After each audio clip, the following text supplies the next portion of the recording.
got me jubilating. No sickness, no poverty. Glory to glory. Come and see. Glory, but you don't know my story. You see. Glory, but you don't know my story. Your time will come. When I God's time. When I Jehovah. When I God's time. Brothers and sisters, when I God's time. When I Yahweh. When I God's time. See Palilala. When I God's time. Palilala. When I God's time. There is a time and a season to every purpose under the heavens. See, every chance you cry, God sees, and everything you're going through, He knows. Everything that's set behind your back, He heard, and the time for your blessing is just a little while. And when He says yes, nobody can say no. When the time has come, then He knows He loves. And you see it, and you see it. Story. Mama, wait, Daddy, wait.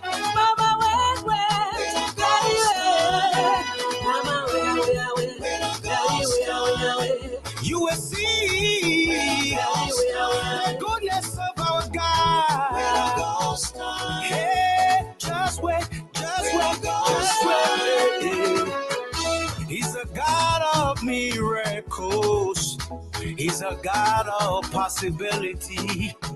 He will never leave you begging for bread. He will never, never, never forsake you. Yeah. Emmanuel, my God with us. Emmanuel, He's here with us. Emmanuel, God with us. Emmanuel, He's here with us.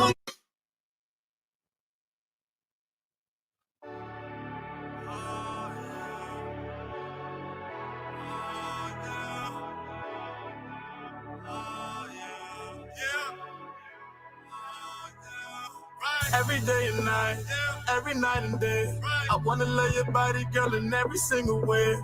Every day and night, every night and day, I wanna love your body, girl, in every single way. We at the telly and we getting it on. Baby girl, tell me what you wanna do. Yeah, right. We can stuff on the bed, that and beyond. Baby girl, tell me what you into. Yeah. Cause every day and night, every night and day, I wanna love your body, girl, in every single way. Every day and night, every night and day, I wanna love your body, girl, in every single way. Forever my lady like Jodeci. You see your body keep controlling me, and I'm trying to get it popping like it's ecstasy. But your body should stay close to me. We gon' get it poppin', we gon' get it poppin' and soaking wet, fuck around. Got your girls, man, they all upset. Where you at? Where you at? Where you been spending time? Got a man, I always hit you up, but you not around. I be your not a man, I hit you up on the phone. I'm head down to pick you up, baby girl, when you all alone. I wanna call you up, but I can't do that shit. Come over here, baby, you the one I'm rolling with. You the one I'm fooling with. I spend the hours, 1,000 flowers, and tuna fish. Baby girl, you the only one that I'm dealing with. I swear to God, the MC Hammer catch you too legit. And didn't you my mama mia, baby girl, you picture perfect like the Mona Lisa.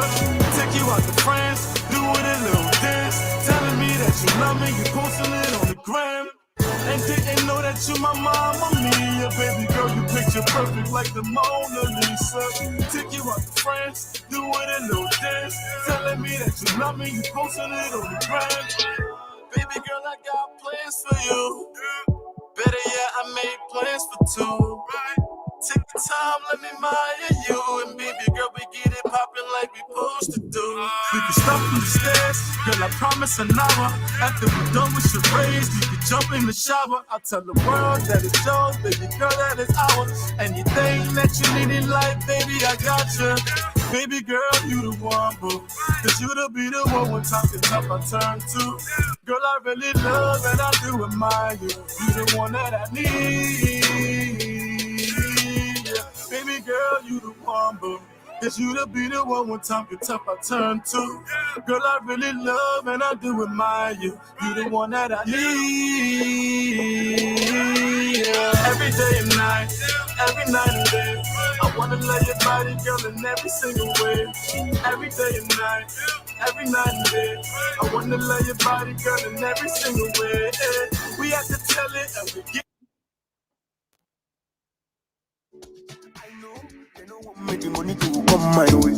Tired of looking for quality clothing in and around Monrovia with no luck in finding what suits your style?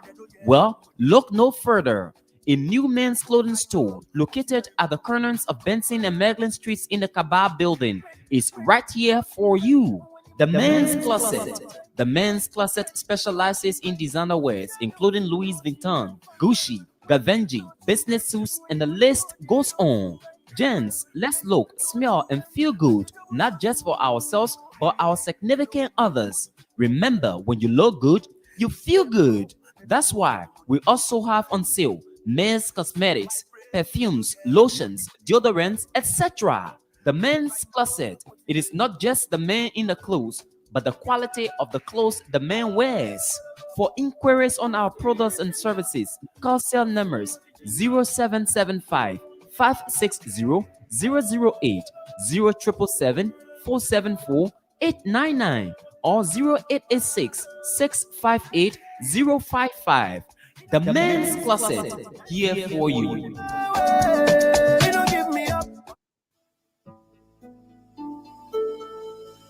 In order to keep ourselves and others safe from the coronavirus disease, we must all get vaccinated. Here are a few facts about the coronavirus vaccine. The vaccine does not have anything in it that can make you magnetic. All COVID-19 vaccines are free of metals. The COVID-19 vaccines available in the US do not contain live virus. They do not share any of their parts inside or outside of your body. The vaccine is safe for current and future pregnancies. There is no proof showing unsafe results on taking the vaccine for current or future pregnancies, which means pregnant women can also take the vaccine. The COVID-19 vaccine does not change your DNA. In fact, it has absolutely no interaction with your DNA. The vaccine does not cause you to test positive for the virus. It is untrue, as none of the vaccine will cause you to test positive in a viral test. Therefore, the vaccine is safe to use. Get vaccinated today and stay alive. A message sponsored by the African Career Education and Resource Incorporated, or ASA, in the state of Minnesota.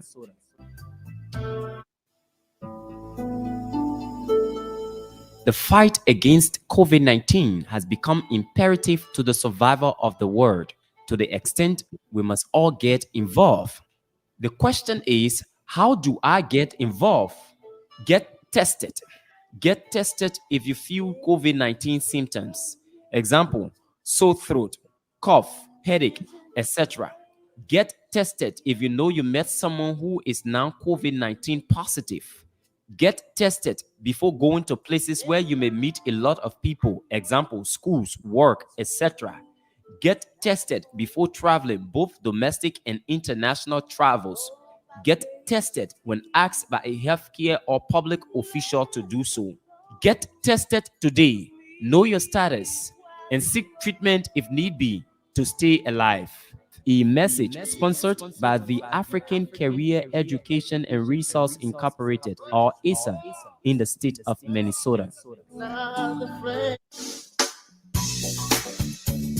When you are coming to Liberia, the first thing you think about is getting your way in and around the city.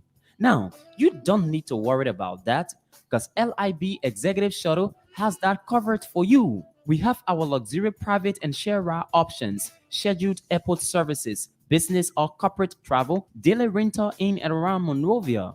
Or if you want to take a trip to Kakata, Ganta, Buchanan, Banga, LIB Executive Shuttle got you. Our excursion packages include trips to Patawi Waterfalls, Sunset Beach, or Wuka Farms. We are located after Carver Mission Junction, RRA Road, Pinsville, Monrovia, Liberia. For inquiries, call cell numbers 0770 072 614 or 0770 072 613. Better still, call our USA number on 001 301 750 1336. LIB Executive Shuttle. Let us do the driving for you.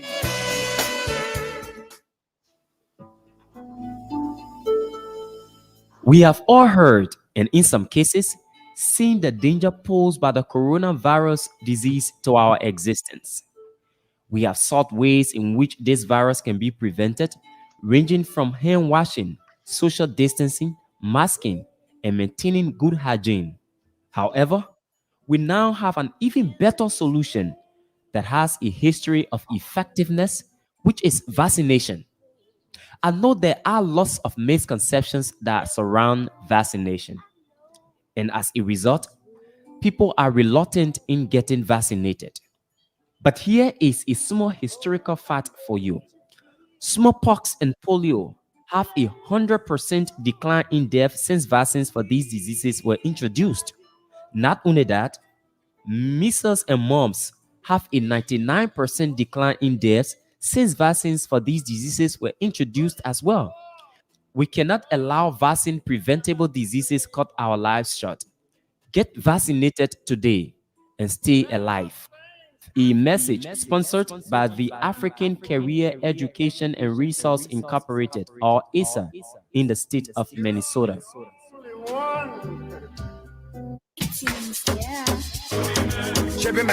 Dimple Abraham Myers Insurance Agency Incorporated, a subsidiary of State Farm, is that company that is equipped with trained staff to handle all your lines of insurance. Our insurance services include auto insurance, home insurance, and renters insurance. We also service business insurance, life insurance, and health insurance. Our insurance services cover Delaware, Pennsylvania, and Maryland. Dimple Abraham Myers Insurance Agency Incorporated is located in 18A Penmat Shopping Center, Newcastle, DE 19720. Our offices are open from Monday to Friday, 9 a.m. to 5:30 p.m. and Saturday, 9 a.m. to 4 p.m. For more information, call cell numbers 302-613-0038 or visit our website on www.dimplemakesitsimple.com. Dimple Abraham Myers Insurance Agency Incorporated. We've got all your insurance services covered.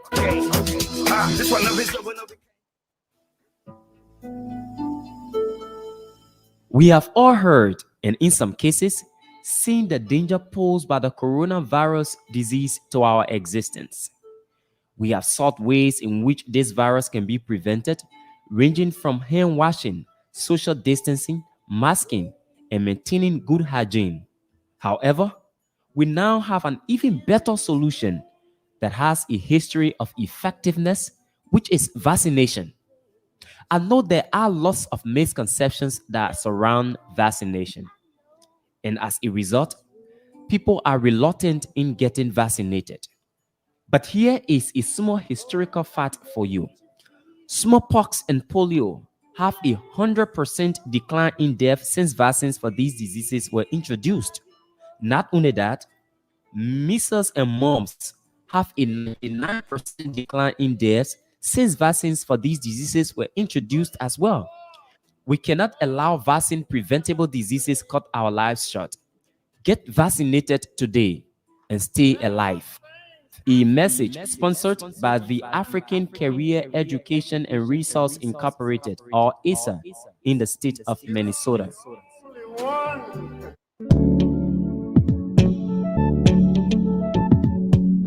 We all know the headache we go through sending money to our loved ones, friends, and family in Liberia. High fees, long lines in banks, the usual complaint of the system being down, such a waste of time and energy.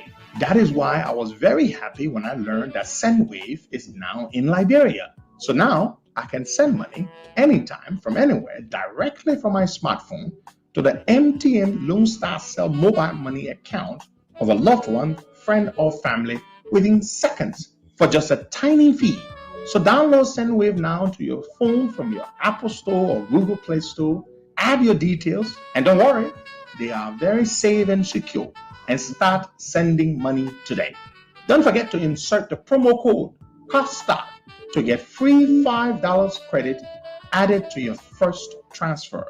SendWave is secure, super fast, and by far the most affordable way to send money to Liberia. I'm Henry P. Costa and a very happy customer. Thank you.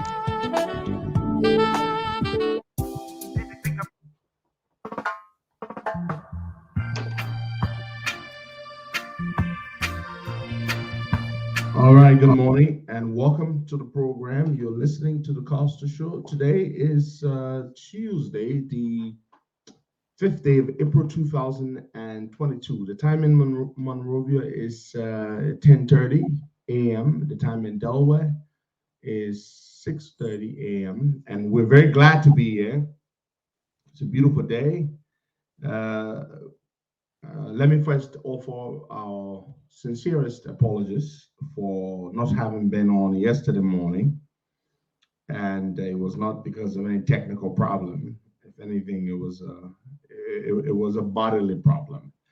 I had gone to bed a little early after watching a basketball game, and then I woke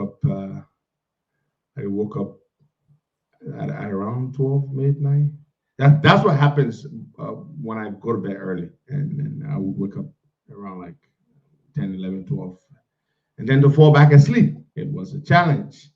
And then when I finally fell back asleep, it was around 3 a.m. in the morning, and 3 hours later, my alarm clock would go off, and I did wake up, but getting out of bed was a struggle. So that's why we were now on. Good morning, Bogart. How are you? Good morning, Costa, and good morning to our many listeners. It's good to be here with you this morning. I'm good. Certainly good to be here. Certainly good to be here. Glad to see all of you. And I see today is Seria's birthday. Seria White. Seria, happy birthday to you. And we wish you all the best and many, many more years to come. And we hope you enjoy your birthday. Seria White, our first mate, Pagai. And you know her. Yeah. Happy birthday, Mama. Yes. Happy birthday to you. We making first today. We're celebrating you today. All right. So speaking of birthdays, our dear young brother, Elisha Tito Harris, celebrates his birthday today. Elisha is a fine young man. He's a hardworking young man, very committed, very loyal. Elisha, we celebrate you here. You're part of this family. You've been with us for many years. We love you. We appreciate you. We say happy birthday to you, Elisha Tito Harris, as you celebrate your birthday today. The father of Senator Yombli Kanga Lawrence, Dr. Abba Kanga, he turns 92 years old today. He is a nonagenarian. A nonagenarian, for those of you who do not know, is someone who is in his or her 90s. And Dr. Kanga celebrates his 92nd birthday today. Dr. Kanga is the grand patriarch, not only of the Kanga family, but he is a grand patriarch of Grand Bassa. He is a venerable, wise man, strong man, blessed man, from whom God has plucked out many generations of human beings. It's an amazing thing, to be that aged and alive, to see many generations, descend from you. It's a beautiful thing. So we want to say happy 92nd birthday to Dr. Abba Kanga. I have not met the man, but I am awestruck by everything I've learned about him. He's a great man in the very, very, very true definition of a great man. That's what he is. So we celebrate him today. 92 years of existence, of a great life, well lived. And he continues to make an impact even in his 90s. Our own dear beloved Auntie Sarah Yanti, Sarah Beslow Yanti. She is celebrating her birthday today as well. We want to say happy birthday to you. Continue to raise that Liberian flag wherever you go. She's currently in the Sudan, I believe that's what she is right now. Deputy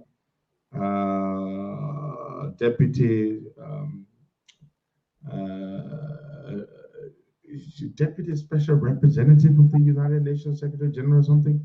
Yeah, that's the current position. She's had so many of these positions, it's difficult to keep track. But happy birthday to you. Now, folks, let's come to the issues that matter. Rice. This is a rice business. What's going on? Yeah. What is it with rice? They can't find rice? We can't find rice. Since the last time, the people started a protest, and we have felt that you're going to be something, just a 1 or 2 day, but things are becoming unbecoming. Yeah. Didn't the government just say on last Thursday that there's enough rice in town? There couldn't possibly be a rice shortage. Didn't they say that just the other day on Thursday of last week? Rice in town, you go to fuller stores, you can find rice there. So how would? So what is the problem, Boga? We need to speak of some of our rice. I have a young brother who is in a rice business. We're gonna get some information from him, of course, off the air. Brother Mohammed, we're not going to call your full name. Brother Mohammed, if you're listening, kind of get in touch with me and give me an update on what the problem is with rice. Why isn't there rice? The government says on one hand that there is enough rice in the country, but it is the importers that do not want to give or distribute the rice. Now, what are the rice importers saying? The last time, a couple of months ago, the rice importers were refusing to sell the rice at the price which the government wanted them to sell the rice. They said to do so would mean that they would lose because the cost of importing and clearing and all that kind of stuff associated with the APM terminals had just jacked up the fee from the handling fee from $11 per ton to $15 per ton. That's a $4 markup. And so they were complaining. But what is the problem now? That is the issue. What is the problem now, Bwakai? We're just not finding the rice.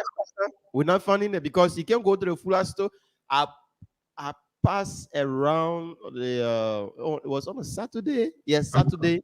Throughout Badnersville, New Georgia Junction, there to get a few bags of rice. You can't find it. And you couldn't find it. And the one you can find, they call it 10. That's small rice. Yeah, people like that kind of rice. We're not let that up already. So do they really have rice in the country and don't want to sell it? What is it? That's the problem, Costa. And that 10 rice, when you go buy it, is $3,500. Yeah, I'm told it's very expensive because, of course, that's what happens, Waka, when there is scarcity. As the president said, well, when rice is expensive, we'll reduce the rice so that those who cannot afford it reduce the rice. So what is the president's economic policy right now concerning the rice situation in the country, Waka? Because he said, when rice is expensive, you reduce the rice so that those who cannot afford but can make ends meet can do what? Yeah, afford the rice. So what do we do now? What kind of economic theory do we apply right now concerning the rice, the apparent rice scarcity? President Josh, man, we are economic theory. We'll go down to the Freeport of Liberia. We'll tell people to reduce the rice there. Say there's rice at the filler stores. Let them go to the Freeport, reduce the rice. Let's export some to Guinea, Sierra Leone. So the rice. Okay, so when rice is expensive, you reduce the rice. Mm-hmm. Okay, in this case, the rice is scarce. Yeah. So what do we do with the rice? We reduce it. Let's give some out. We export to Guinea. The Guineans, the Nigerians, other Sierra Leoneans, all of them need it, right? We don't need it. No, but seriously, Bagai, the rice issue is a problem. People can't find rice. And people don't trust the government. The government said on Thursday that there's enough rice in the country. If there's enough rice in the country, why aren't the people selling it? And Costa, with the shortage of rice. So what do we think the problem is, Wakai? What do we think the problem is? Yeah, because I don't trust the government. Do you trust what the government said? No, they just have to talk to the importers. I don't trust what the government said. So what is the problem with the rice? The importers, let them meet the importers' demand so they can put out the rice. That's all. If there's rice in a warehouse. So what do you think the importers want? Huh? They want to set their own price. And the government said, no, you can't set that price. So what you can do, now go and negotiate with the people. You are the government. You set the government. Go and negotiate. The importers wanting to increase the price of rice is informed by the hike in certain things. Prices are going up all over the world. Yeah. Inflation. You want the people to sell the rice at the same price. Yeah. APM terminals recently jacked up their handling fees. Everything is going up. You want them to lose? Yeah. I'm not backing the importers. I'm concerned about the everyday Liberian man that has to afford his rice. But the point is, if you're saying that people should not increase the price, then make a deal with them. Give them something. Make a concession. Yeah. Maybe talk to APM terminals to reduce to put a moratorium on the increase in the handling fee, the cargo fees for rice. Do something. But you want them to not increase the price of rice. You want it to remain the way it is so that the people can get mad that rice price is going up. It doesn't work that way, Baga. Something for something. Yeah. Yeah. And I hope we can think in that direction, Costa, because this holy month of Ramadan, a lot of people eating rice. Come on, Baga. What are you talking about? Rice, we eat rice every day. We're eating about $245 million of worth of rice a year in Liberia. Yeah. And people too want to donate rice to places, political. They want to use it for that political means and other things. Well, the COP will get some rice and cow, but our own not political. We always identify with our Muslim brothers and sisters during the holy month of Ramadan. But our own not political. Our own is just very genuine. The gesture of identifying with our Muslim brothers and sisters. But before we go further, I want to just, yesterday was the birthday of a sister, Sister Patricia Robinson, my Sarah's daughter, so that makes her my sister. Happy belated birthday, Sister Patricia. And she's also a nurse practitioner. She's one of the heroines on the front line saving lives. Happy belated birthday to you. Now, let's move on to something else here, Boakai. Dr. Cassell. Did you see my man Isaac Cassell message to the Muslim community on Ramadan, the beginning of Ramadan? I saw it. Did you notice something about him? What is it with that gray patch of beard? That goatee.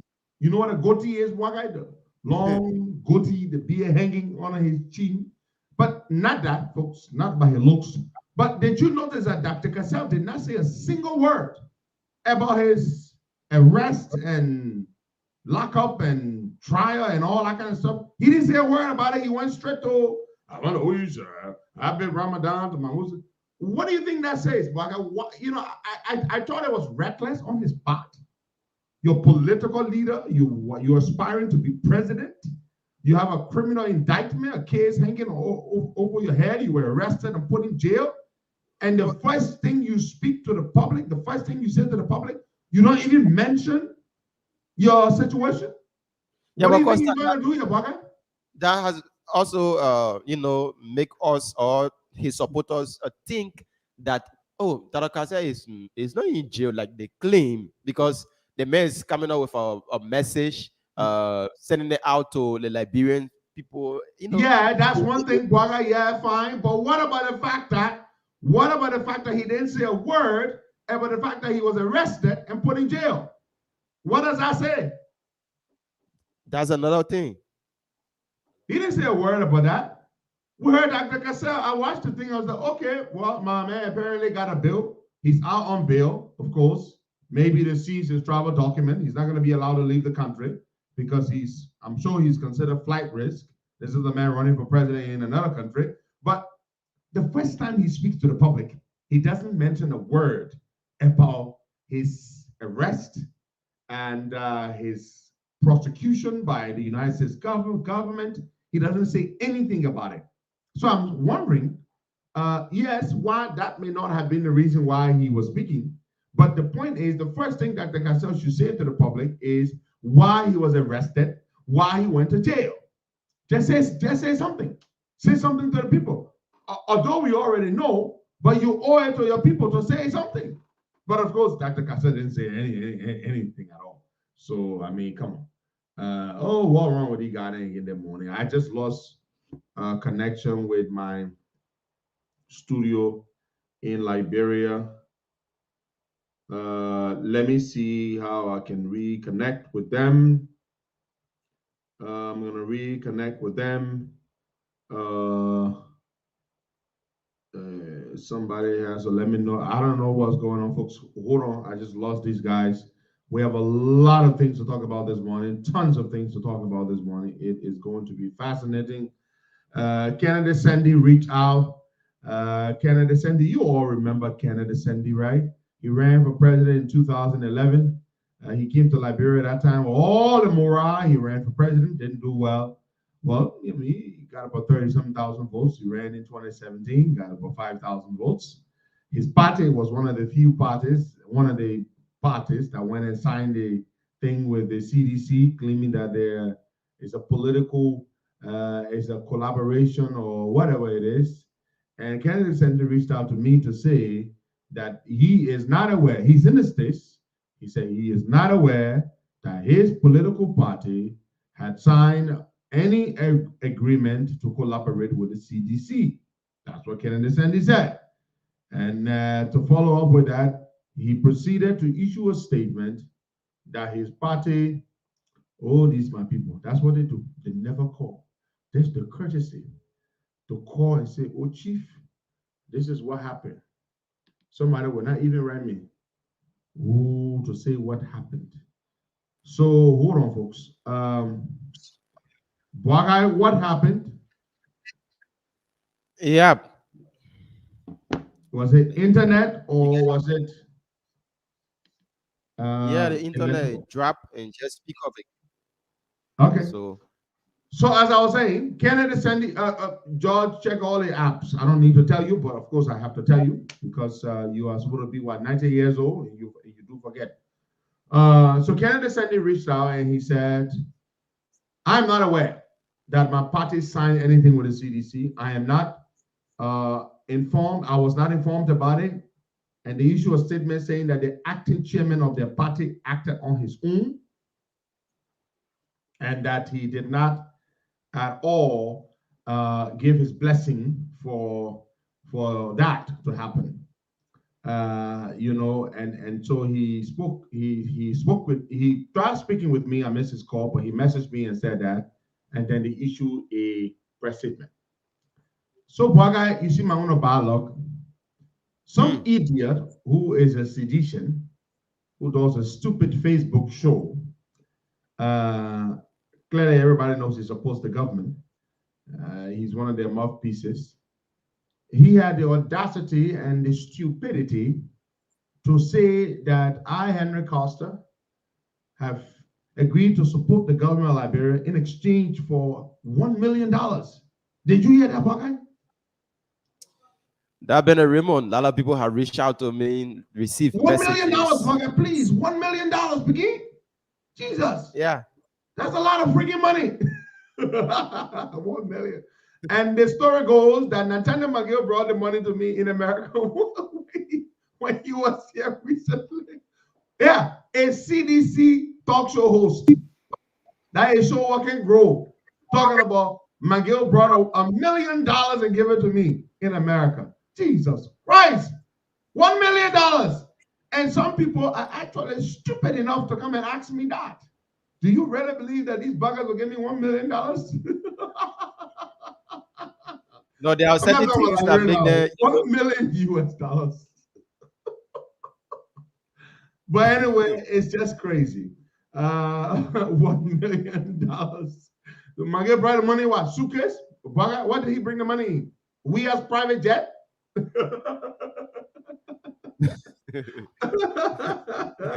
Joey, Yeah. But you know what I'm told? I'm told his own CDC people were damn pissed that he said that he said that the government gave me $1 million. Jesus, what? My people, they ain't give me fusa. The government said fusa, they didn't give me, yeah? Eh? I am not supporting the government, and nobody give me any money at all. And how come you talk about you embarrassed by that? That's your business. If you seriously believe that thing, you need to go check your head. What the hell do you take $1 million for? Huh? Poor guy, what did people take $1 million for? $1 million. They brought it in a suitcase, they gave it to me. Yeah, they said, I can't support the government. Jesus Christ of Nazareth. Oh my God. Something got to be wrong with you people. Yeah. So today at 3 p.m. Huh? I wanted to say, my girl can travel that amount of money from Liberia to the U.S. Oh, boy, you try to enter America, they'll grab you and put you in jail. You already have $1 million in cash. What are you? A drug dealer? Boy, you maybe you want to enter Liberia with that kind of money. But America, more than likely, they're gonna catch you. What? Talk it. You know, when you want to lie, make the lie sound good a little bit, man. And you know, $1 million, my kid just brought it in America and gave it to me. Jesus Christ. It's not possible, boy. What are you talking about? You're gonna put $1 million in a suitcase and bring it to America? Yeah, right. In this day and age, they can't get rid of Costa. Man, no, man. Yeah, I know I'm worth a lot, but yes, I didn't do any deal with the government. I have no desire to do any deal with the government. And as I've told you, they're not opening the radio station. I don't know how many times I should tell you that they are not going to open Roots FM. The government people, they don't trust us. They're not going to give us any frequency. They're not going to do it. So just forget it. I've told you over and over and over and over and over and over and over again. Yet some of you keep asking me. You must have read the press release, the statement the government put out. They're not giving us the radio station. It is our equipment we're waiting to get from the government. If they can't give the equipment, I've told the government, we would be glad to accept financial compensation for the equipment if they can give the equipment. Yes, that's what we've said. And it's absolutely nothing near $1 million.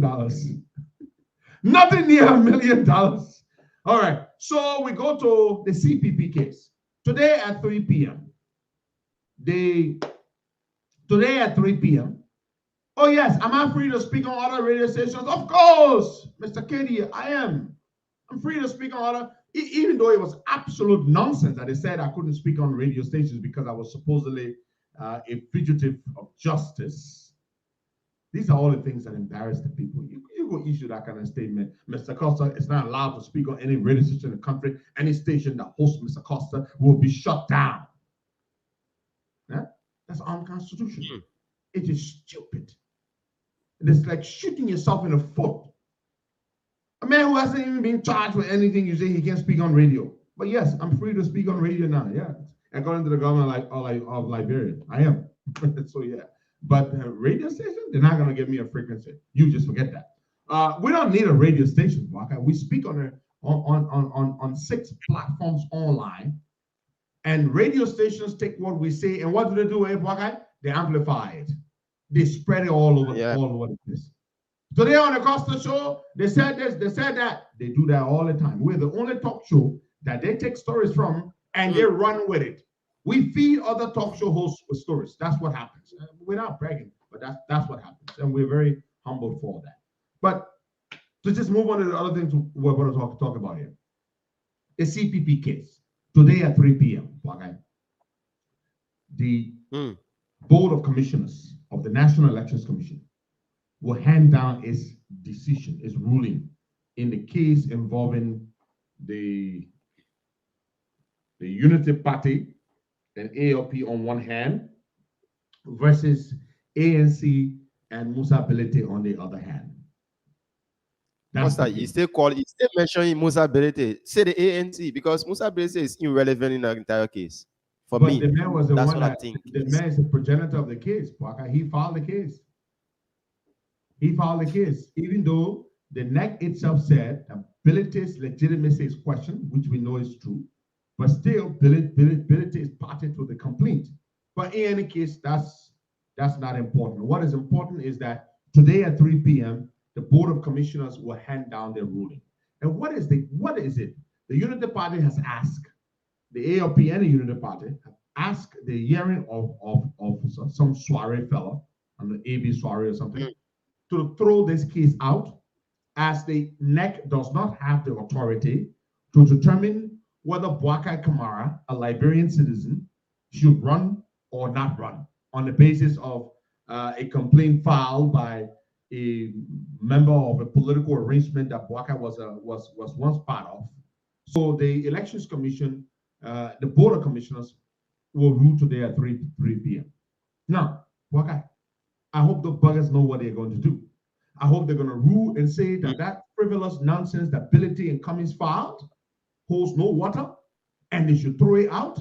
And Galakba Kotima, the aspirant and the candidate of the Unity Party to be fielded in the Lofa County Senate race, would be qualified or would be certificated as a candidate by the Elections Commission to participate in the upcoming Senate race in Lofa.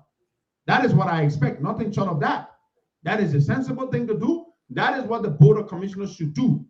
Any attempt to do anything other than that, there's going to be trouble. So they better throw that case out today. That is what they must do. We will not accept anything short of because the issue of Galakba Kotiman running is a constitutional matter. It borders on his constitutional right. You understand? And his constitutional right to participate, having met all the constitutional guidelines or requirements and the guidelines consistent with the election laws, they supersede what a framework agreement says. Okay. If a framework agreement says, because Galakba Kotiman's party, UP, was a member of the CPP and they left and they supposedly didn't leave the right way and therefore Galakba Kotiman should not run, you would be saying that Galakba Kotiman's constitutional right as a Liberian citizen, meeting all of the requirements set forth in the Constitution and in the election laws, is disqualified from running because some subservient, and apparent fraudulent framework document says otherwise. And it cannot be your reliance.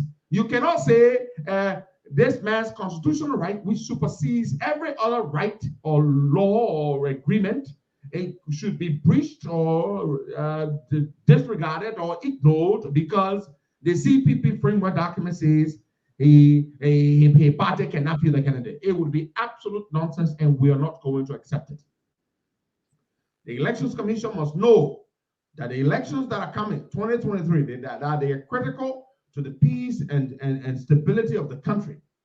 And when you show your hands now and expose yourself now that you are skewed and that you cannot be trusted and that you're not credible, it is going to be a problem for you, the international community, which is paying close attention to these elections.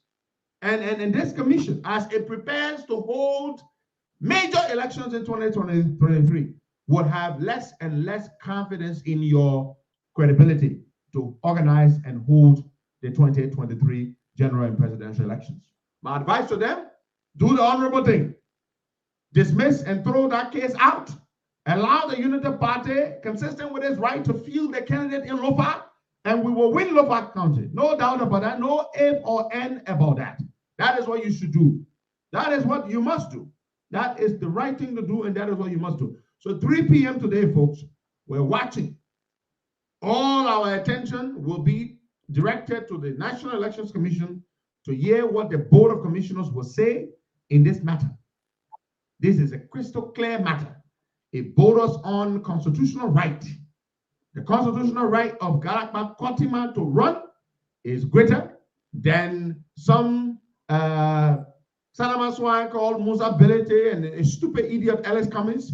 No, Cummins is an idiot, Boakai. Cummins is a real total idiot. On one hand, he and his people trying to see how they could make amends with us and see how we could possibly work with them, which is impossible. We're not going to work with Cummins. I'm sorry to say it's impossible, but some things are just impossible. There's no way we can work with Ellis Cummins. I think the one reason why I would withdraw from Joe Boakai if he decided to work with Cummins, Maybe I need to really answer the question for people very, very well. Some people have asked me, under what condition? What is a deal breaker for you and Joe Boakai? What is the one thing that Boakai would do that will make you withdraw your support from him? If he decides to make Cummins his running mate. Yeah, I've said it. There you go. I just said it. The one thing that will make Henry Costa withdraw from Joe Boakai is if Boakai decides to make Alex Cummins his running mate. I just said it. Did you hear it? Perhaps do I need to repeat it? I just said it. If Joe Boakai ever, for any reason, decided to make Alex Cummins his running mate, that is the day I would announce and withdraw from Joe Boakai. I would never support Joe Boakai going with Alex Cummins. Never, ever. I will be done with him. Finish. Alex Cummins, that devious, conniving, backstabbing, greedy god desperado, I would be gone. We can never work with Cummins. Boakai, the man ain't got no damn shame. Boakai, the man ain't got no damn shame. We pull out. Like you were a woman, the woman says she wants you no more. She wants to go. Eh? Then you find all kinds of ways to stop the woman from going. What kind of nonsense is that? You got no damn shame? You say with this, with that. Well, Boakai then corrupt. Boakai this, Boakai ain't got no vision for the country. Then Boakai not leave. Why the hell you don't want to let Boakai go? You still fighting to say, oh, Boakai ain't leave the right way. And Boakai, as far as you're concerned, and Boakai stay in CPP.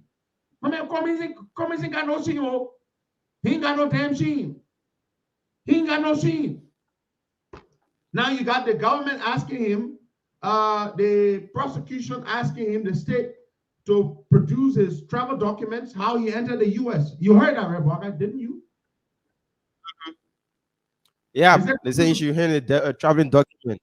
Yes, they want to see a passport. They want to see how he entered the U.S. Look, Boakai, there are 3 ways you can come to America. 3 ways. I must name them. A U.S. passport. Yeah. That's the first, number 1 way. As a U.S. citizen. Number 2, the second way you can enter America is with a green card. If you are a permanent U.S. resident, you have a green card, which allows you to enter the country without a visa. That's the second way.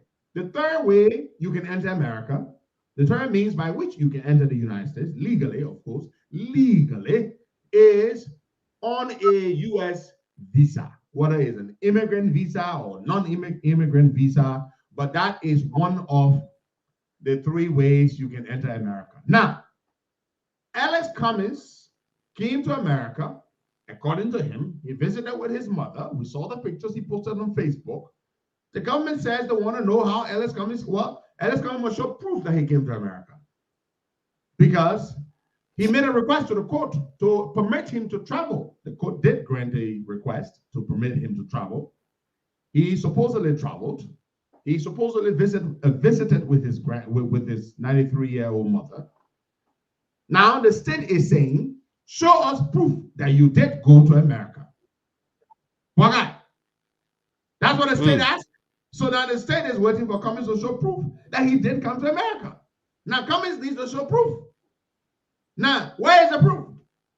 3 ways you can come to America. A U.S. passport, a U.S. green card, and a U.S. visa. So which of the 3 ways did Alex Cummins enter America? That is the question. How did Cummins come to America? They're asking Cummins to show proof that he came to America. Cummins' lawyers are saying, he's not going to show proof. They say he's not going to show proof that he came to America, because Cummins travels to America on his American passport. The son of a swine holds an American passport and wants to be president of our country. But let me ask you a question. How the hell does that make you feel? That somebody who holds an American passport wants to be your president. Please tell me, Boakai. How the hell does that make you feel? Yeah, we just been, because I would not be in a good mood, or an American citizen. I would feel insulted. I would feel insulted that somebody who holds an American passport wants to be president of my damn country. I would be insulted. You are loyal to the United States. You're not loyal to Liberia. Do you know if Cummins were to commit a crime in Liberia, do you know that Cummins cannot be prosecuted in Liberia? Do you know that? Oh, well, wait. Do you know that we signed some kind of document with America that we can't prosecute their citizens in our country? Do you know what Asif Atuba was allowed to just, the way the Americans stepped in and made sure, we met our citizens, let them leave? Do you know that? Mm-hmm.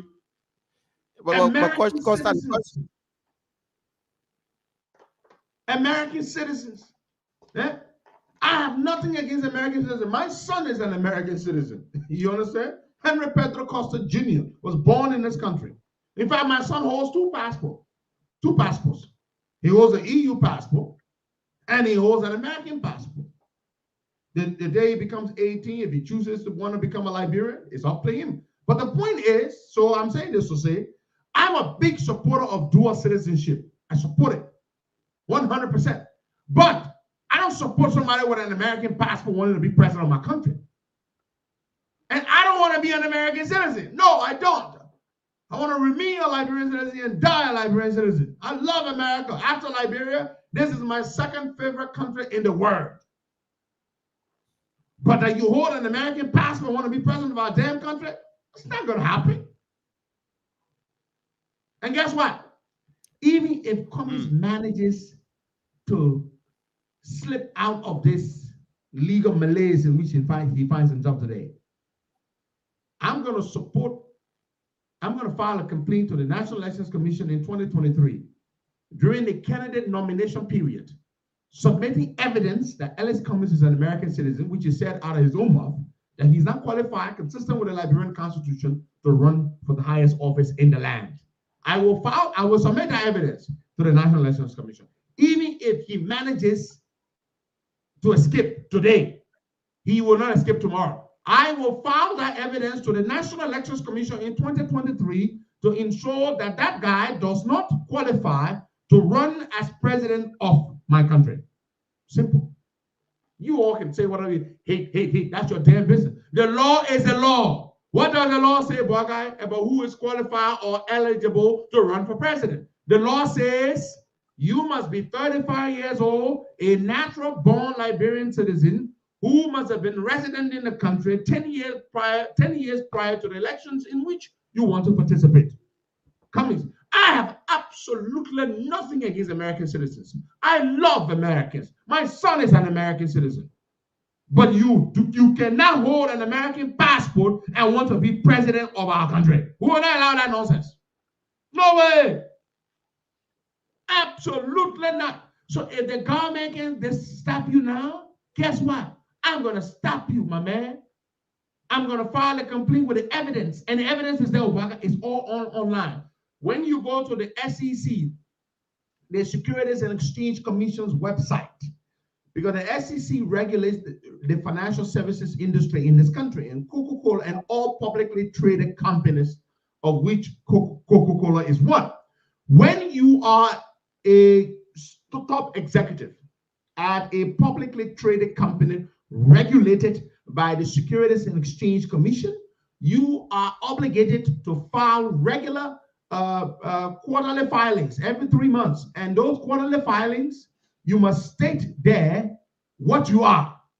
Whether you're an American citizen, you got to state it. And Cummins says that every single filing, he stated that he is an American citizen. And as I've said, I have absolutely nothing against American citizens. Absolutely nothing against American citizens, as my own son is an American citizen. But you cannot hold an American passport and want to be president of our country. That's what they're asking him now. Show us how you travel to America. He doesn't want to show it. He doesn't want to show proof of how he entered the United States. Because if he does that, he would be exposed.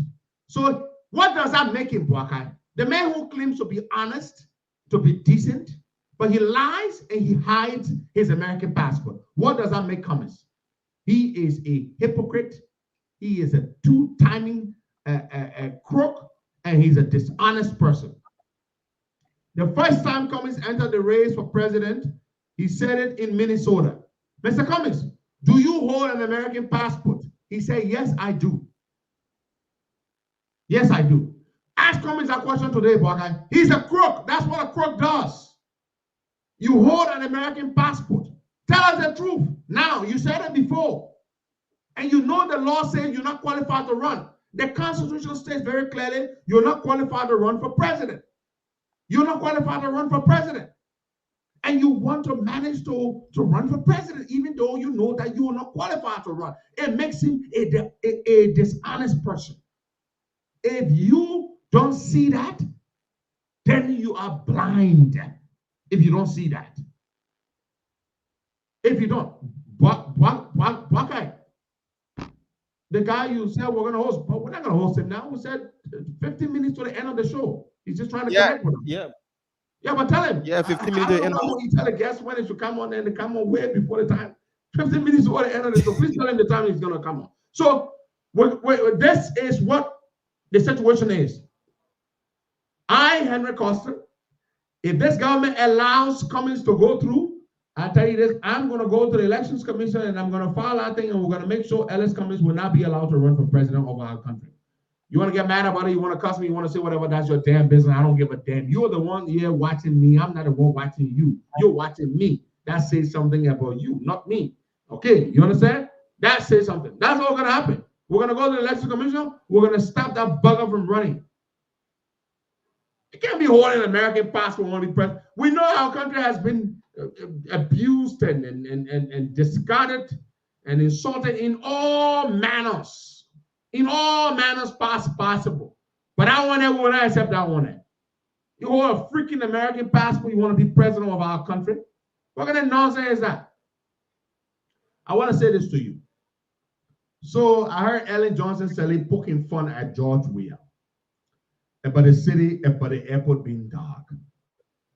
The airport is indeed dark. It is a disgrace on the Weah administration, whether they like it or not. Yesterday, they had a press conference. I heard them trying to explain why the problem is that, you know, one of the blunders this government regularly makes is that it waits until the situation gets bad. Until the situation gets really bad before it speaks out. That's what the government does. It waits until the situation gets really bad. We've been talking about this thing for a long time. We've been talking about it for a long time, that the airport is dark. It's dark. Usually they're having these regular blackouts. It's bad for the country. And then they were being dismissive. But it's gotten to the point where they can no longer pretend that it is not happening. That's the point where it's gotten. So yesterday they had a press conference addressing it. They went on to start talking about how much Ellen spent to do the terminal, the runway. You know, to be honest with you, I don't give a damn about what Ellen did or Ellen didn't do. Ellen has left, right? But the issue now is, how does this government fix the problem? They say, oh yeah, they say they spent $55 million on the terminal and the runway. We got one runway. Do you know, Buckeye, that like the Ramos International Airport has only one single runway? Yeah, only one plane can land at a time, and only one plane can take off at a time. Did you know that? Yeah. Yeah, I saw that. Yeah. What a shame. What a disgrace. And they say it costs millions of dollars to redo one runway. So they went on to say there's something called an apron. I didn't even know that. I learned that yesterday. I looked it up. So what is the apron? The apron is when the plane touches down on the tarmac, on the runway. And then it comes to a stop. There's a place where the plane should go, where they connect the jet breech. You know what a jet breech is? That little tube thing that they put you through. They connect to the plane, they hook it up to the plane, and then you walk through it. Yeah. Straight to the, it connects straight to the terminal. Yeah. Then you enter the terminal. It's called a jet breech. Do you know we have two? When they build that tiny little airport that when you get vexed, you can pee across. You know, do you know you could stand there when you really jam, when pee really jam you can pee across that thing, Buckeye? And pee will go straight across the terminal. That is how small the terminal is. That is how useless Ellen Johnson Sirleaf is. And that's how she built that small, tight-ass terminal. I just can't stand a woman. All the big mouth. You know, when I see Ellen putting muff on George Weah, I just sit on there and just be like, yeah, George Weah really deserves it. You really see for two. You must rather be PC for Joe for Ellen to be poking fun at you. The very, very incompetent, good for nothing Ellen Johnson poking fun at Joe. Bala really see you for two. Ellen Johnson who took $350 million and built a useless hydro. The electricity problem we face today. That who caused the problem? That Joe or the Ellen? What guy? Ellen. Okay. Ellen. Oh no. There will be some people who say, no, don't say that Joe caused the problem. The electricity problem we have today, if Ellen Johnson Sirleaf had not taken $350 million, mostly borrowed money, to pour into that 1966 hydro that Tottenham built way back, we will not have the electricity problem today. We will not have it. Joey had to, he just said on that younger, he for a hand, he didn't know what to do to fix the problem. But the point is, I hate to see Ellen criticizing somebody. I hate to see Ellen putting more on Joey. Oh, you know, after Joey and some people wanted to come to Sawyer funeral, but they say the airport dark. The airport dark. When Ellen built that, when they did that, when they built that little terminal that you can pee across when you get mad and people jam you for truth, you can pee across that little terminal. You can pee across that little terminal. She never built. Her point here is that she never built, my man. Listen, poor guy. Let's be honest. If Ellen had put a standalone solar panel system to provide electricity for that terminal, we would not be in the mess that we're in today. We would not be in it. We would not be in this mess we're in with the terminal going down every now and then. Joe, we are too. Ever since we've been talking about the airport getting dark, he ain't do nothing. The only time we hear Joe, we are talking something now, and people talking something now, after he comes to the country, and there is no light, then he gets angry. That's what happens. After George Weah comes to the country, and they're complaining that there's no light, then George Weah gets angry now. That's when now it becomes an issue for them to address. Okay. Did you hear the government ever say anything about the airport getting dark, about light going off all the time? No. I never heard them say a word about it. They never said a word about the airport going dark every now and then. They were having usual blackouts. The day Mr. Weah returns from his expo in Dubai, guess what? They ain't got light at the airport. Then George Weah gets concerned. That's when it becomes a problem. I can't stand to hear Ellie talking about people wanted to come. The woman said the thing in the open, and it was sweet for George Weah. It was sweet for him. She said it right there in the open. Did you see the video? I saw it, and he was sitting there. His entire cabinet was sitting. He and his government people were sitting right there when Ellen Johnson Sirleaf said, "Oh, and plenty of people called me. They said they want to come to Sawyer funeral, but the way RIA died, I know how they will come." Everybody broke into laughter. Then his Vice President Joe Howard Taylor tapped him on the shoulder as if to console him. Joey, don't feel bad yet. You know the old man she bad. Did you see when Joe Howard Taylor tapped him on the arm? Yeah. Look, that thing was funny. When I saw it, I started laughing. I let Joey, don't feel bad. But guess what? No, but for Joey, me, will come back for you know him now. Nothing in Leon. Costa. For me, what I understand from that point is that they are trying to make us believe that there is no cordial relationship between the both of them. Like we've been saying, like other people are saying, Ellen supporting Weah, Ellen supporting Weah. So when Ellen come up and say such a thing, then people start to think, I thought people were saying Ellen was supporting Weah. Man, leave that thing. Ellen still supporting Weah. Forget that thing. Weah put $1.2 million in the budget for Ellen Johnson Sirleaf. The airport not get light. Ellen get money in the budget. Why she can't get the damn money Weah put in the budget for her? Let them go put light to the airport. what she's gonna do, Baka? She's supposed to tell George Weah, say, look, George, the money you put in the budget for me, let me give it back to you. So you can go put light in the airport. But you sending all the time about the airport dark. People wanted to come to Sawyer funeral, but they can't come to Sawyer funeral because the airport dark.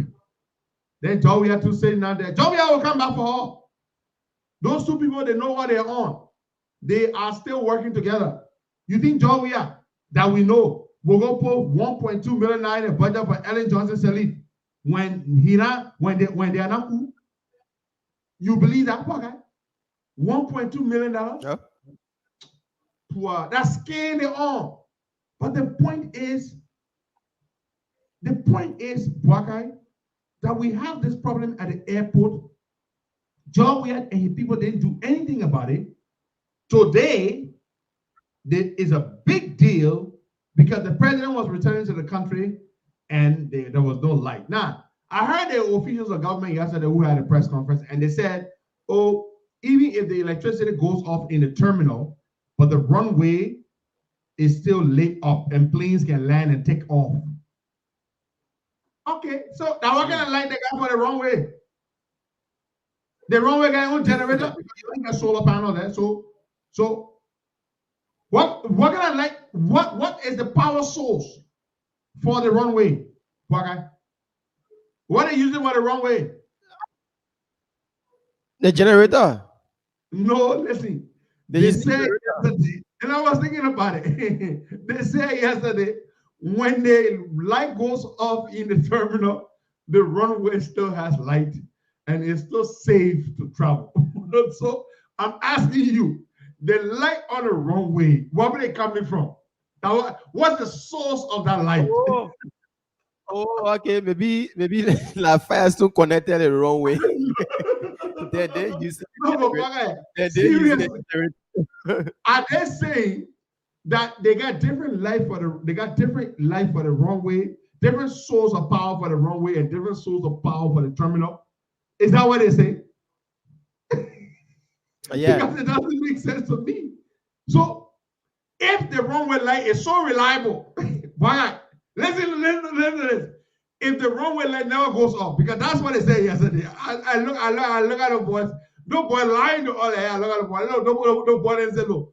Even when the light goes off in the terminal, the runway is still good because the light doesn't go off.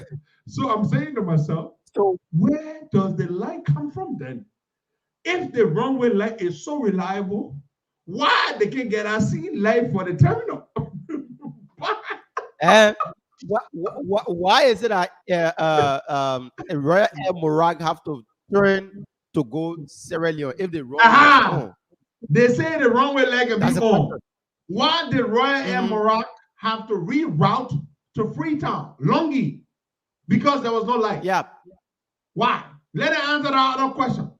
No boy look at all the tell yesterday. I look at no boy lying yesterday. The government people, they say, even when the terminal light goes off, there is still light on the runway. The president was not a danger. We're not concerned by the president. If the president not concerned by it, said that his business. But we're talking about the regular people there, because he is the president. He the wants to fix the problem. He wants to fix the problem, so we don't really care. But the issue is, why you are telling us that even when the airport terminal does not have electricity, the runway has electricity at all times. I said, Jesus Christ, where the hell does the light come from then? It's a lie. It's a bloody lie. But is it forced to lie? Why you putting yourself out like that in the public? Because you don't lie. What you are saying is a blatant. Always got that. People going there every night and day. People traveling, they see what's happening at the airport. Not the airport is not somewhere that people can see. It's not somewhere that society bush. No, people seeing it every day. We have workers there that taking photos. If you say this is what happening, they will say no, the government is lying. So why will you come and be lying like that in public face? It's not good, man. They're painting the government black. But they're painting their own government black. They tell us, say, look, No lie, my people, will fix the problem. You understand? It's a big problem. We'll fix it. Yeah. And they say it will take 8 months. 8 months. Yeah. That's what they said. 22 million. They'll be using 22 million to. Yeah, they said they got a lot of money. Solar power. Wait. What are you using 22 million for? 22 million to what? You need about 3 to 4, let's say 3 to 5 megawatts. Less than that. You need about 3 megawatts to run that entire 3 megawatts of electricity. I'm not an expert, but I'm just guessing. This is a guesstimate. You need about 3 megawatts of electricity to power that entire airport. So, Braga, that you can spend about 3 to 4, maximum $5 million to do everything, the installation, solar panel, everything. About $5 million, and it will take about 6 months you can get this done. You can build a small solar farm at the airport, a dedicated solar farm exclusively for the airport for about $5 million. $5 million I can get you about 4 megawatts and the other associated logistical costs. Okay? And you are telling me that you need what, 8 months and $22 million? Okay, where 22 million. I don't know why they spend the rest of the money on. So is it that they are trying to, have another runway? Is that why they are using 22 million? No, clearly not. I guess not because I'm money. Another runway. Listen, what they're saying is that they need to fix other things. The apron, where when the plane gets off the runway, where it goes, it gets off the runway, it goes to this area where it connects with a jet bridge that then connects to the terminal, where the people can go through that tube and then get outside. And they need to fix that because that's never been fixed in 30, 40, 50 years. We never heard that before. Yesterday was when I heard it. I'm not saying it's a lie, but I had just never heard it before. So they said that. They said they're going to fix it. Then they also went on to say that one of the things they're going to have to fix is that the fire trucks, right? The fire trucks. Did they say something about that, Baga? The whole fire system at the airport, it needs a complete makeover. They need to fix that. Then they went on to say, a whole lot of other things. They said they need $20-something million. Yeah. The main problem, which is electricity, I didn't hear them put emphasis on that. They didn't put emphasis on that. The main problem at the airport is electricity. They also went on to say that some of the equipment, the brand new equipment they just installed, that they are not working. I heard the government people say that the Chinese people that built the runway or the airport, the new terminal and the runway, that they were supposed to, in their contract, they were supposed to provide maintenance for up to 2 years. Wait, do these guys not know why we forfeited that particular clause in the contract? We forfeited it because we had decided he wanted to prematurely dedicate the airport, the terminal, to celebrate Independence Day in July 2019. A few weeks after the famous June 7 protest, George Weah decided to do something that would call a crowd, that would draw a crowd. He wanted to celebrate Independence Day at the SKD. That's what he wanted to do. That's what he wanted to do. And so he said he was going to open the airport. He was going to open the airport even though it was premature. That's what he did. That is what he did. And because he did that, Liberia forfeited that particular clause in the contract. The people said, look, if you prematurely open this airport for public use, if anything happens, the contract says we're not responsible to fix it. It is not our fault. But I'm told the way to do these things after they build an airport, the people who build the airport have to run it for 6 months before they open it to the public. George Weah decided to prematurely open the airport. That is why picking that airport is hot like microwave. Look at that. That's why the central air conditioning system doesn't work. Even the plumbing system, a lot of things don't work in the airport. The carousel, they did, they died. A lot of those things don't work because they prematurely opened the airport to the public. You see? So then you say, oh, and why the company that built the airport is not around? They had no, because you did that. You didn't allow the airport, the people to run the airport, to test run it for 6 months before turning it over to you, before you then open it to the public for public use. You didn't wait for that. You didn't wait for that. You dedicated a terminal. You wanted people to come to the country for your big Independence Day celebration. Because you did that, that's why we have the problem we have now. Because you did that.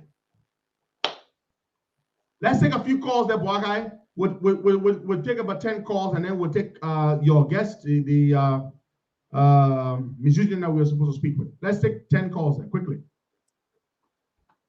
Okay, 0770-102-102-86-010383 555-102-102. The WhatsApp number is +231-888-624171. We are talking wide range of issues here this morning. We'll talk about Ellen, you know, and her statement. Also Princess George. Cooper, yeah. Princess Cooper. What is the WhatsApp? Princess, they haven't been since the police came up with you know, they did a autopsy. They haven't been no report yet. They haven't announced the results from the autopsy? No, they haven't announced the result yet. So and the police haven't given a press conference or issue a statement about it. So we're just kind of waiting here to hear from them. They did the autopsy last week, what, Thursday? Wednesday? Yeah. Last week, Wednesday, it was on Thursday. Last week, Thursday was the autopsy. So what are they waiting for? How long is it going to take? That's the question. Let's take somebody on this line. Good morning. Yeah, good morning, Baka, and good morning to Henry. This is DJ Lomé calling from Point 4. Look, Henry, let me take last thing first. Look, I just advise the family of Mr. Cooper to just take the body and go bury it, because nothing good will come from all of that thing that they started. Henry, on our airport, you started to say that thing, and we sat down right here, President we are saying he gave a hang, the boat should come. And they open that airport today, that airport has been damaged. And thank God that anything want to throw a job on there, at the end of the day, he will come back in return. But Henry, one of the main uncertainty here is that District 6. Saying that Maggie broke that school down, that community school. Since that time, since 2018 up to now, he hasn't done anything. And the engineers are giving a bill up to 75,000, but they said they got money. But you want America to give 400,000 to bring that school up. The children are not going to school since 2018. Up to now, Natana McGrath have done anything, but they're waiting for next year. At the end of the day, then they go put on late October, then they put EPL on the beach, then they say the government is working. We are looking at them. What they do in this country, God continue to reveal secret that which we are opening our eyes to see this government is not working. 2023 is level us to go back and put them into power. If we want to suffer more than this, then we can go ahead. Thank you for the show this morning, Pedro. Thank you. Let's take somebody from the WhatsApp number quickly. Good morning. Yeah, good morning. Baga Amar Kamara. This is Yusuf MP. Welcome, Yusuf. Leader Henry Pedro. Yeah, before I contribute quickly, be birthday, and there will be, even though it's a Ramadan, we'll try to observe the day. Wow, then go quickly to the issues of school. I want to let that bring know is that from time to time, all of the death cases are never ending. So I'm really to see that. Yusuf, your line is bad this morning. I don't know. Your line is seriously bad this morning. So we'll take another person, 0770 102 102 86 010383. The WhatsApp number is +231 888 624171. We're still anticipating your calls. Just keep them coming in. We'll put you through this morning. So, we still taking your calls. Call me 0770. And then we'll take we'll take the guest. All right. So we had a mix-up there. But I was supposed to There was an incident that happened on the University of Liberia campus last week, Thursday, I'm told, involving some hoodlums, thugs, and associates of Jefferson Koji. They clashed with some students at the university. You heard about that, right? People got injured, cars got smashed, car windshields got smashed. Did you hear about that, Baka? Yeah, I heard about it. Yeah, so we were supposed to have Jusu Kamara, the Secretary General of SUP, and I think his chairman on this morning. Well, they were supposed to come on yesterday, but there was a mix-up in the scheduling. So unfortunately, we're not going to be able to have them again this morning because we have another guest that Baga had scheduled, and so I will get back to them and tell them that we're going to have to take them tomorrow. Mr. Alex Coffey will be our guest tomorrow morning on the show at 7:30 Eastern time, which would be what, 11:30 Liberian time. So let's take some more calls there. You're listening to the Costa Show. The government is saying they need $22 or $25 million to address the problem at the airport. We know all the other things they want to do. They say they want to do. They may be important, but none of them is more important than fixing the electricity problem. So rather than looking for the big money, find something like $3-4-5 million first, and go and take care of the electricity problem at the airport first. Then you can fix the apron. You can fix the that's what they call it, the apron. This is the place where when the plane touches down on the runway, it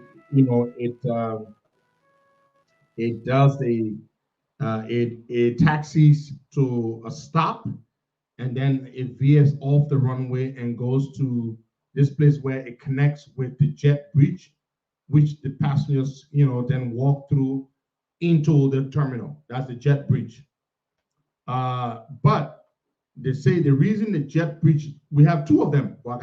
Two jet bridges were installed or were brought along with the terminal. They came with a new terminal, but we have not used them, or we're not using them because where the plane is supposed to go on the runway, called the apron, for the jet bridge to be connected to the aircraft, for the passengers to disembark the plane through that to the terminal, that area, according to what they said yesterday, there we go again, I lost Waka.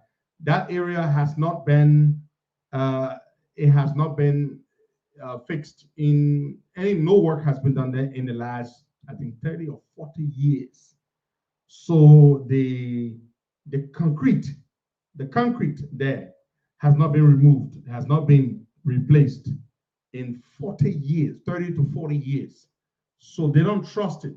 It's not safe for the plane, for the aircraft, for the aircraft. That is what it says. But boy, I'm gonna connect. Yeah.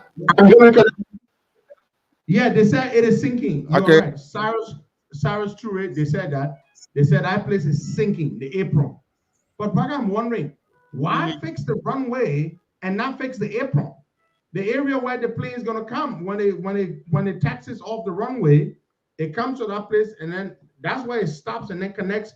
When you were going to Ghana, you remember you had to get in the bus.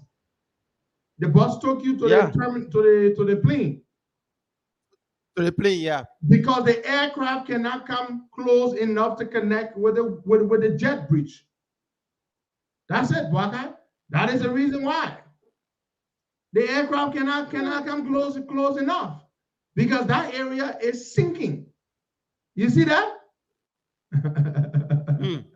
Yeah, because they didn't fix it. But why will you fix it? Why will you build a new terminal? How be it small and tight, and a new runway, but then you don't fix the apron, the area where the plane comes, when it taxis off the runway, it comes to that place, it makes a stop, they attach the jet bridge to the aircraft, the passengers disembark, they walk through it into the terminal.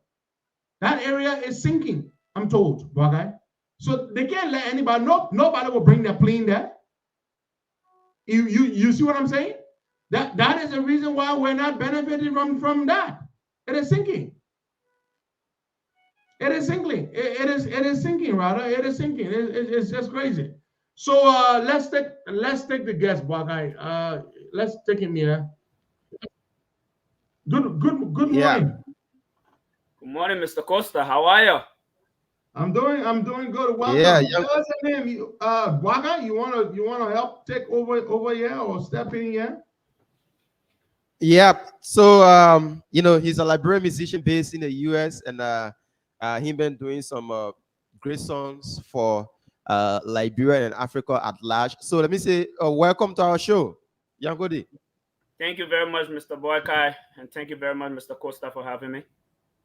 We're very glad to have you. So Buckeye says you are based where? I'm based in New York. Oh, you're in New York, the Big Apple. Wonderful. blessings, brother. Blessings. Yeah, it's good to have you. So you're an artist. What type of music are you into? The kind of music that you've been playing for the past few weeks. No more playing for the people, then no more joking for the people, then no. So you made that song? Give us what we deserve, yeah. No, you hear me? Stop playing with the people. Give the people what they deserve. I like that song, my brother. I love it. Not like, I love it. I didn't know you made that song. That's very, very good. Boy, in fact, drop it. You got it, that boy? Blessing. Let's talk to our people. Yeah. All right, George, drop it. All right, boy. Thank you very much. Let's take it down. We have the man himself. So I know the song. I love this song. I've been listening to this song. We play this song here like what? Every morning, boy, don't we? And we have the man himself here who made the song. Is a very, very, very good vibe, my brother. Very good vibe. Very revolutionary vibe, the song. Tell us about the inspiration behind that song, and tell us, when did you get into music, my brother? First thing, the inspiration behind that song was June 7, 2019. The protest? Yes, sir. I released 2 songs. First, I told Liberian people no more, and I told them one love. So right before the protest, I came from Colombia. When I came from Colombia, I heard there was a protest going on, and the financial crisis, the X, Y, and Z that already taking place in Liberia. That I decided to send a message out to the people before that protest could take place. I was in a position of recording that song, even doing the videos. The videos are on YouTube right now. You can check out the videos as well. The videos are on YouTube for the records. I was in a position of doing it because I just came back from a vacation in Colombia from meeting with other business partners there. When I got the message, when I got the news about the whole protest in Liberia, and I had to jump in the studio immediately, invest into that project, and make sure Liberian people got the message. But our people not listening.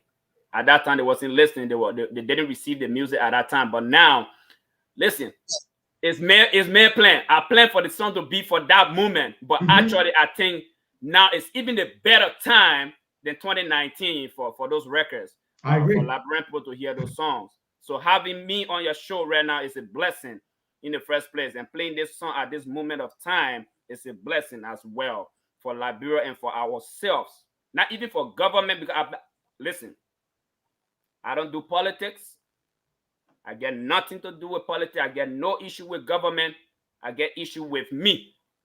You can't de. Now you can't de. You can't de. Englishman say. I have problem with me.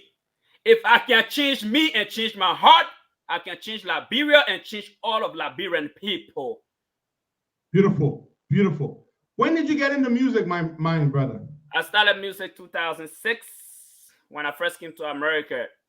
But it was a dream that was birthed in Liberia. I remember one day I was on the farm with my brother. My brother sat and asked me, Jerome, my original name is Jerome, and my country name is Yonkonde. What you really going to do in life? So I'm going to do music. Very little boy, and my mom was going on the farm. And that dream was realized, or I can say manifested, because our words are powerful. when we say it from our heart and we feel it and we put God with it, it manifests. So 2006, I was able to officially record my first official music called One Love. And since then, it's just been a smooth sailing road and blessings along the way. So, you know, I mean, I really love this song, and it's interesting, very interesting that you say it was made purposefully for the June 7th protest. We didn't get the song then. We have it now. We love it now. We play it. George loves it. And, you know, they play the music from Liberia. I only connect with them from my studio here in Delaware. They run the show from down there. So every morning, George plays this song among the other songs that we play. And I really, really do like it. And where do you hope to go with this? I mean, your music, you know, the message is great, is inspiring, is progressive. And what do you hope to accomplish with your music? When someone listens to your songs, what do you want them to get from it? Rehabilitation, clean the soul, renew the soul. Not the ex-combatant in Liberian, but the Liberian assassin 1847. They were traumatized before they brought them back to Liberia. They were saying ready to be integrated into society. That while the white men took them back to Liberia, bought a piece of them and put them there. That's why Liberia is in the position Liberia in today. And we're pointing fingers at the local people that's not just taking over what our forefathers have created. There was people that was created from this country that wasn't ready for society, that they wanted to get rid of. We cannot put them back into our American society after being slaves, so we're going to send them back to Africa. People that wasn't rehabilitated, that wasn't ready for society. They made them our leader, and they came to Liberia and ruled us. Enslave we the native people of Liberia. Okay. We went down to the root to rehabilitate our people and liberate our people. Where can people find your songs? Are you on YouTube? On every major music platform. Please go on YouTube right now. That's my name on the screen right there. Yukonde. Okay, that's my name right on the screen there. Go on YouTube. Subscribe to the channel. I'm doing that right now. Let me Follow me. look you up on YouTube. Follow me. Let's get the message let's out drop to another people. song by Yukonde. Yukonde, which other song do you want us to play? One Love, brother. Okay, all right, Baga, let's try One Love. This is your first song, right? In 2006. Yeah, Baba. This is your first song in 2006, right? No. Okay, good. Yeah, all right, I got so you we're on trying YouTube. I just We're trying to drop the song to your channel. One Love right here. Do you find it, Baga? You get it? All right, we're trying to get it from YouTube. I thought he sent it to you. I have it here, Baga. I have it here. Okay.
Because let's play for this side. All right, Baga, thank you. Thank you very much. Take it down. You can find Yukonde on YouTube. I just phone him there. I clicked the follow, the subscribe button. Yes, And sir. so I am now subscribed to his YouTube channel. He's a Liberian musician based in New York, the Big Apple. Why New York, my man? Why New York of all places? Why not anywhere else? My brother, if you want to, music is just another platform. I call it the byproduct of the adventure that God has placed me on. Okay, and New York, I think being in New York and be able to establish from here is the best place you can establish business to be able to help our people in Liberia. This is not joke.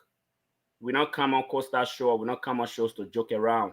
Of course not. Liberian we have passed that stage, brothers. We get a lot of things to take back. We need to take our waters. Now we're sitting here that the free port, the prices are going up, and we don't even run our own ship register. We don't run it. It's a sub company that run our ship register. Yeah, we'll give it a Liska. I mean, I'm not Liska, but those okay. boys. Yeah, Liska. Yeah. The businesses that in Liberia is almost 95% owned by how you call it, Lebanese. But you say you're not a politician, my man. But you. I'm a businessman. I am a brother. I'm a businessman. Brother, what do you make of the president? You Kundi. What do you make of George we are making music? George we are. I just tell you, I will tell you straight up, I love the brother. The brother is blessed. Okay? If the man has accomplished a lot in his life, let's give credit to where it's due. You know? And I think it's a motivation to me. It's not something for me to criticize, to see this man that have achieved from nothing to this top level. He can still do everything that he's passionate about. You hear but people didn't make him president to be making music. People have a problem with that. What do you make of that?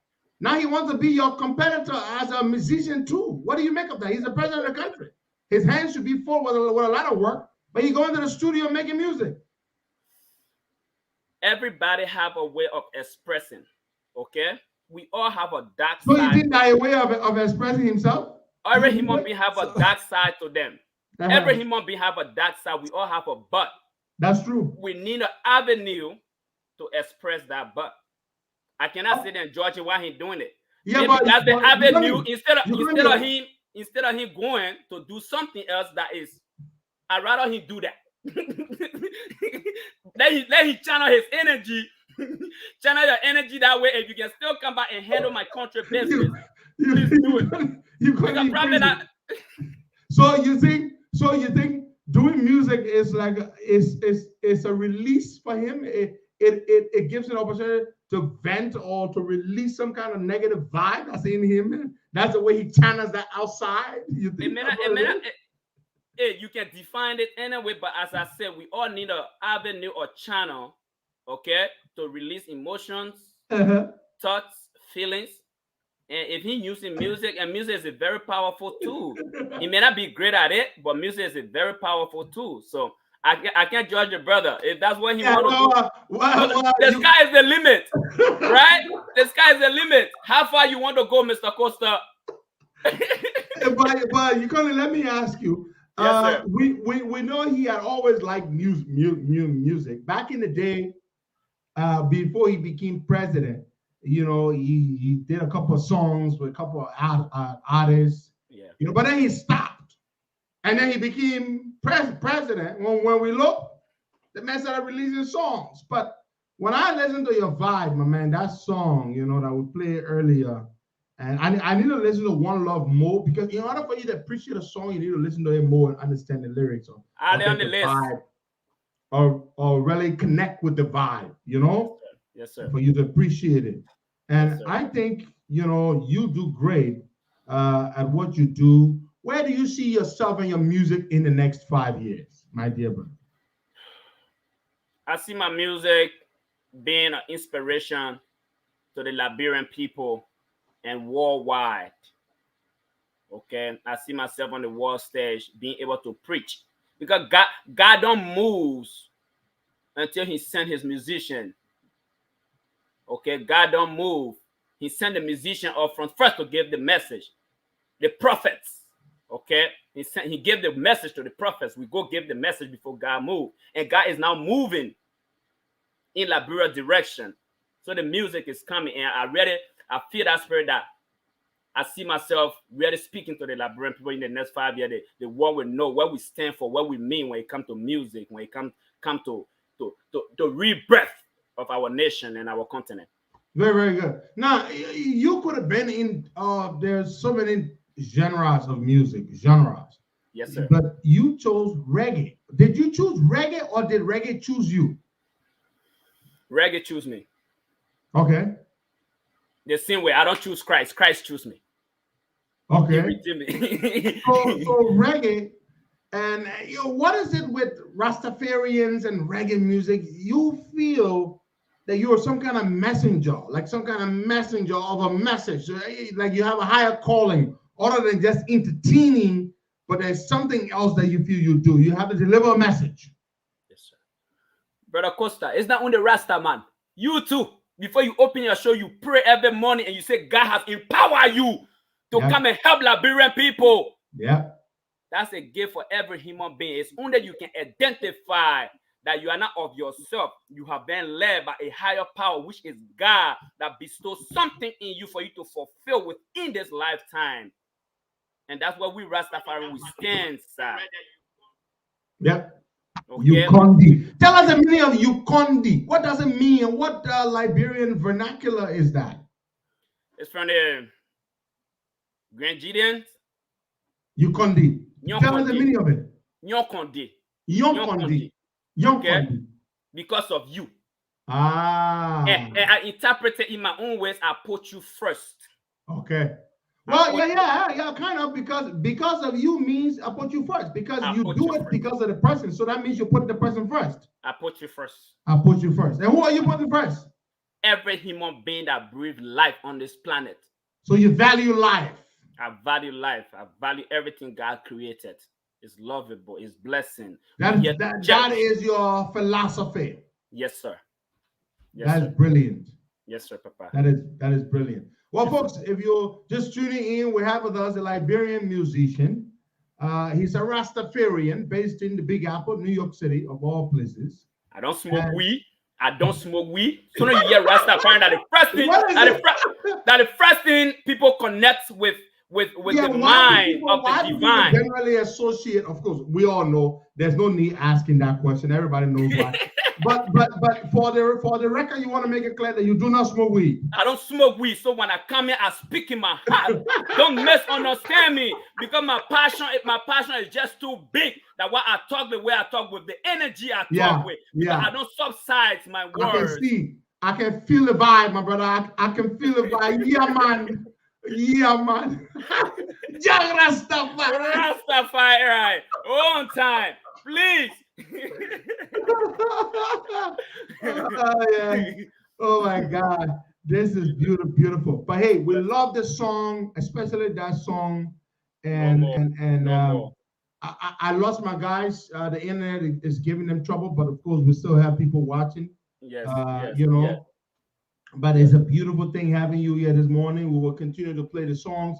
Whenever you need to come on, man, you got a new song, you want to come on, you want to bring it, so we can put it out there. Just hit me up and we'll do this. We love this platform belongs to the people. And we share the same philosophy about putting people first. Yes, sir. Fighting for the people because of them. Your name means in Quran because of you. I think it's powerful. We do what we do because of the people. There are lots of things, other things we could do. We could do it another way, but we are doing what we're doing because of the people. So when I look at you and I look at me, I see a lot of similarity in terms of philosophy, and that is beautiful, my brother. And I wish you all the best. And we look forward to having you on again. When should we expect a new release? Are you dropping anytime soon? Anything anytime soon? Anything, Koki? With my counterpart from my neighboring sister country, which is Sierra Leone. I'm also dropping a record on the 15th of this month called Save Us. Save Us will be released on the 17th or on the 15th of the month. You can look that up right now. I think it should be also.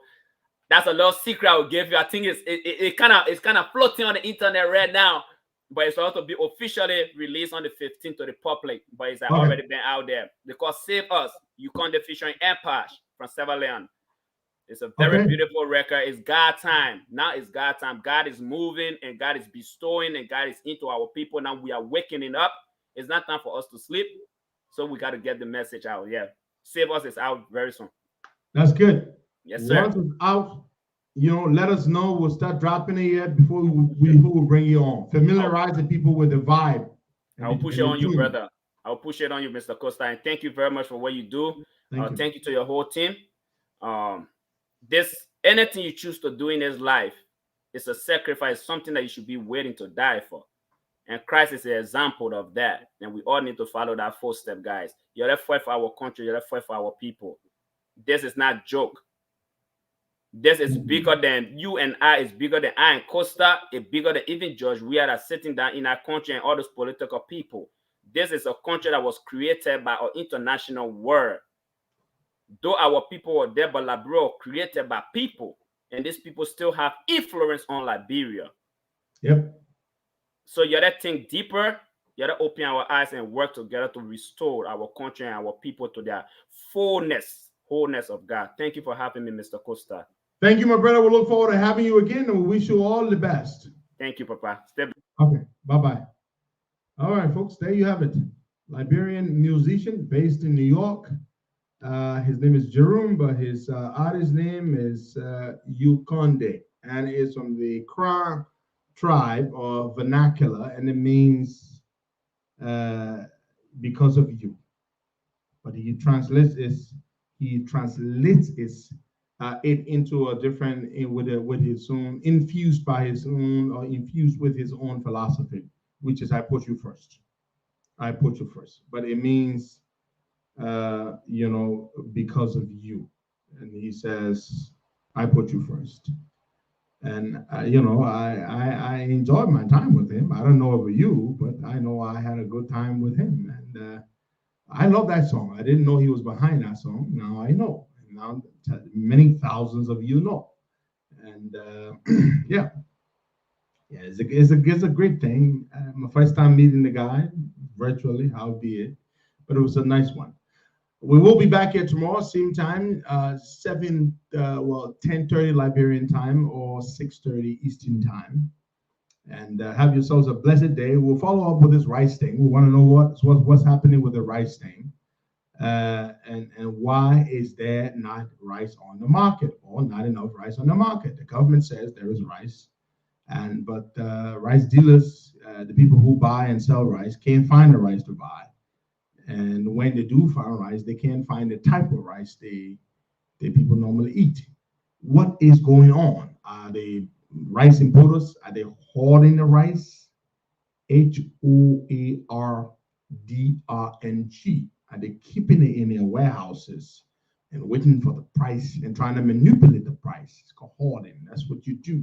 When you have something and you create an artificial scarcity in order to give you an unfair market advantage in terms of pricing, that is what's called hoarding. It is against the law, but I don't know for a fact whether that is what they're doing. But we will look into it and see. But this is a serious concern. Do we not have enough rice on the market? What is it? Is there really no rice? On the airport situation, you heard us say, the government said they're going to seriously fix it. It would take 8 months to fix it. They say it's a holistic. That's the word they kept using yesterday. That's the word of the press conference yesterday was holistic. So they're not just going to look at the electricity problem. They're going to look at the thing with the apron where the aircraft can reach as far as where it should reach to connect with the jet bridge, so the passengers can disembark through it and get straight to the terminal, so that people don't have to, get off the plane and walk on the tarmac a little before getting onto the bus. They say they're trying to fix it. Thank you so much. God bless you. Have yourselves a beautiful day. We're going to be back here tomorrow. God bless you all. Bye-bye.